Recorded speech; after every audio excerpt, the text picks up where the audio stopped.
Syederalun menjelang diumumkan daftar calon tetap anggota legislatif DPRK Biren Pemilu 2024 mendatang, Kibiren pada Kamis 2 November 2023 menggelar rapat koordinasi dengan para pengurus parpol.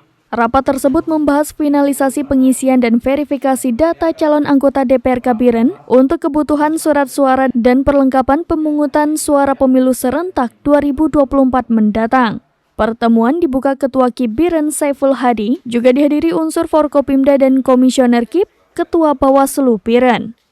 Masing-masing pengurus parpol meneliti satu persatu nama calon anggota DPRK Biren untuk meneliti, memastikan setiap caleg parpol masing-masing. Bila ada yang keliru langsung diperbaiki. Finalisasi untuk memastikan kebenaran data, karena untuk kebutuhan rapat pleno penetapan DCT dan juga untuk kebutuhan surat suara dan perlengkapan pemungutan suara. Finalisasi draft untuk surat suara Dewan Perwakilan Kabupaten Biren.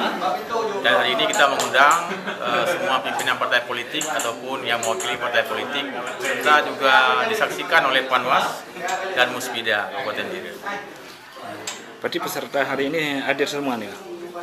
Hadir semua, 21 partai politik hadir. Jika nanti tidak hadir maka kita akan konfirmasi kembali, karena ini memang sangat penting. Mereka pimpinan partai politik harus melakukan approval pada akan surat suara ke depannya.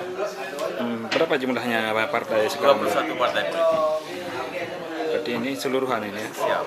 Oke. Apa nih himbauan akan ke depan ini, Pak? Himbauan kita ke depan, pertama untuk kegiatan ini semua partai politik harus mencermati, memvalidasi dengan betul sehingga kemudian tidak ada persoalan di kemudian hari ketika dari Biren, Yusmandin Idris, serambinews.com. Download Tribun X sekarang, menghadirkan lokal menjadi Indonesia.